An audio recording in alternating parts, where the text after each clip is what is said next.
जी तो बेटे अब हम जो है नेक्स्ट पार्ट नंबर जो है वो 4 की तरफ मूव करते हैं। बेटे यहाँ पे देखें जी, सबसे पहला पॉइंट ये है कि ये जजर में आ रही है वैल्यू और ये भी जजर में आ रही है, बट इसमें माइनस का साइन नहीं है। इस बुनियाद पर हम इस रकम को कुछ नहीं करेंगे, ठीक है।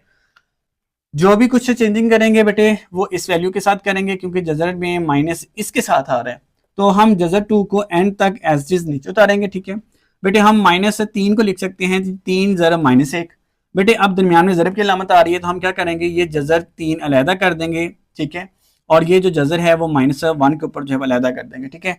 अब जजर -1 आपको मैंने बताया है कि ये बराबर होता है एयोटा के, तो हमने क्योंकि एयोटा की फॉर्म में इन तमाम क्वेश्चंस को लिखना है, तो मैं इसकी जगह पर जो है वो एयोटा इंट्रोड्यूस करवा दूंगा। 3 मुकम्मल मुरबा नहीं है तो इसका जजर मुमकिन नहीं होता।